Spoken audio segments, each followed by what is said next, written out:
Well, Trump protests are taking off all around the world, including in Canada. I'm joined now by Ivan from Squatting Slav TV, who decided to attend one of these protests and talk to some of these protesters. Ivan, thank you for joining us. Tell us about your experience when you went to the Trump protests. Well, thank you very much for having me on your show, and it's a real pleasure. Essentially, I went to this protest because in the last probably 3 months, we've had about 4 or 5 Donald Trump protests here in Vancouver, Canada. And I basically wanted to go see, what all this protesting was about, considering that these people, live in Canada and not America. And I really wanted to, ask them a few questions, see what their attitudes were. This specific protest was called Stand Against a Ban. So it was in response to Trump's recent Muslim ban.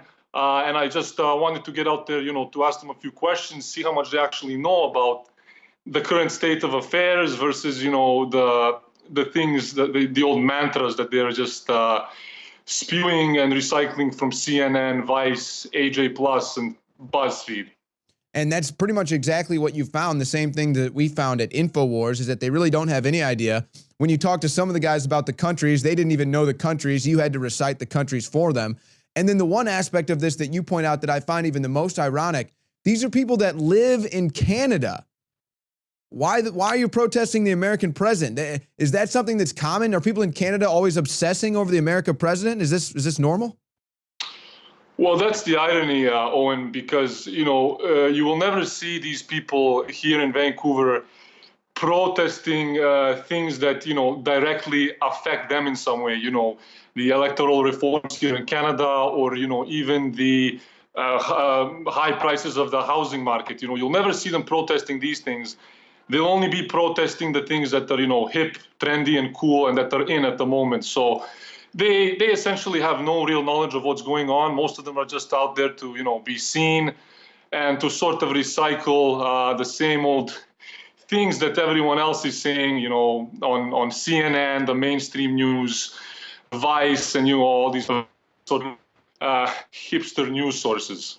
And you even brought up protests going on in other countries, specifically Romania is the one you referenced, where people are protesting their government in mass numbers, and you kind of called them to the light on that. You put a mirror on that, and they were just kind of met you with a blank space. They don't even know what's going on in the world. Well, of course. I mean, you can't expect these people, to know much outside of their little bubbles. There's hundreds of thousands of people protesting anti-corruption in Romania. This protest on Facebook, it said that maybe 1,000 people would attend. There were barely 100 people. It was quite pathetic. So from the start, it was kind of a joke. And then just going back to what you said in terms of their knowledge, I asked a few of them, which countries were encompassed in this, Muslim ban, and they could not even name the countries. They needed to pull out pieces of paper and their phones and things. So the level of knowledge that these people possess is actually bare minimum. And, most of them don't even know that, that this ban sort of is the byproduct of the failed interventionist policies of, the Clintons, the Bushes, and then the Obamas in the Middle East preceding Trump. Yeah, they couldn't wrap their minds around that, but their liberal tears did ice down the streets. You documented that really well. Now, there was one part of this that actually made me jealous. This was something that I had never experienced before in my time going out on the streets and talking to these people. The leaders of the actual event told the protesters not to talk to you. They got on the mic and specifically said, don't talk to the alt-right. One of them even talked in a very strange way, talked about violence and pain. Tell me about them trying to stop people from talking to you. That had to be surreal. Yes, and I wasn't surprised. Actually, 1 week prior to attending this Trump protest, I went to a similar Antifa protest, and within minutes, they essentially censored me, told everyone there not to speak with me, not to engage with me, automatically associated me with various groups that they had interacted with before. groups that they're quick to label, alt-right, fascist, or, Nazi, fake news, or whatever. So these interviews are actually filmed within the first 15 minutes at the Trump protest. After that, it was almost impossible to speak with anyone because they had made a public announcement, stating not to engage with me. They said I belong to another media group. And, there was the one girl who was circling around, literally telling every single person not to speak with me. So it was literally me being censored from the moment that I got there for no reason. And are you talking about the pumpkin girl right now? Is that the pumpkin?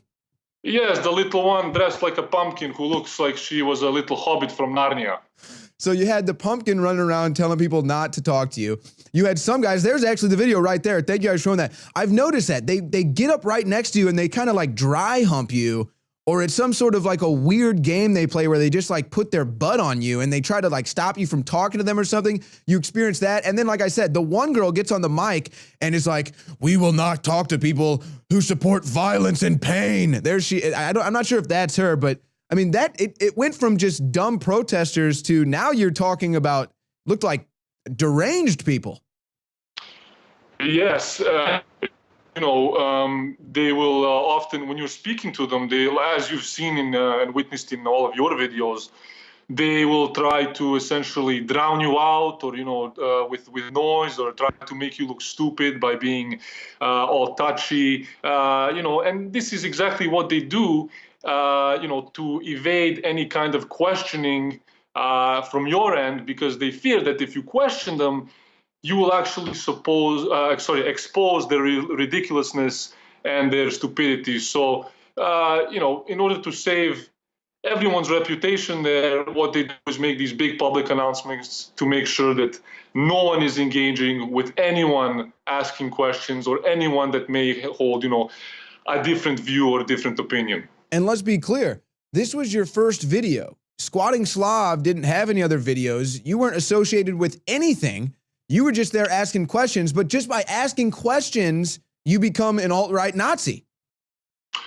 That's correct. I mean, this is the sad reality of any people trying to suffocate free speech today. It's essentially all about, cutting you out or cutting you off before you even open your mouth, right? So it's quite ironic because these are the same people that are out there protesting oppression, fascism, this and that. But if they view you as a threat, they will automatically cut you out and censor you. Yeah, and you said that some people even started to run. Literally, they were running from you. You were like, "Hey, look, you're out here protesting fascism, but you're cutting off free speech, the definition of fascism." Did you get any reaction? Did anybody have any lights pop in their head when you said that? Well, I mean, the thing is, Owen, these people don't even know what, the definition of fascism is. And literally, as you saw in the video, as soon as I would approach them, they would either make a comment about the jacket that I was wearing or some stupid comment, to change the topic, and they would run off. They wouldn't even reject the interviews. They would just run off into the distance or walk away. And that's a huge problem because, if you are out there protesting something and you're truly passionate about something, you should really be armed to the teeth with knowledge about the subject you are protesting. And these people, unfortunately, they don't really have any real knowledge. So their only option is to run away like little bugs. Well, amen to that. And I would just say that based on what I saw in that video, that those Trump protesters in Vancouver, they're racist against the Squatting Slav. I mean, how does that feel?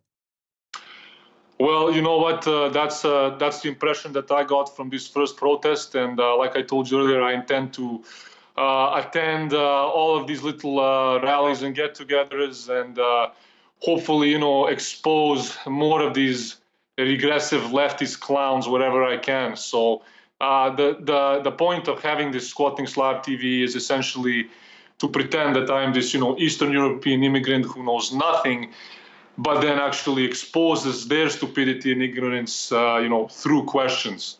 Well, you did a great job in that first video, and I'm looking forward to more. Thank you for joining us, even from Squatting Slav TV.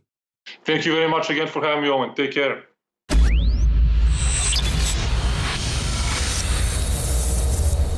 In case you haven't heard, InfoWars has become the most influential media outlet in America. We're making freedom go viral. And now we are proud to announce a new weapon in the epic battle against the globalists. InfoWars Prime, where you can watch live high-definition feeds of The Alex Jones Show, plus exclusive insider videos from the InfoWars crew and behind-the-scenes action. Go to Infowars.com/app and download today. InfoWars Prime is available right now for your iPhone or Android. You will have access to exclusive videos that you can't see anywhere else. And that means live coverage of events and breaking news on location as it happens. You can also take advantage of amazing deals from the InfoWars store that are only available for InfoWars Prime subscribers. That's InfoWars Prime at Infowars.com/app. If you can hear my voice, you are the resistance.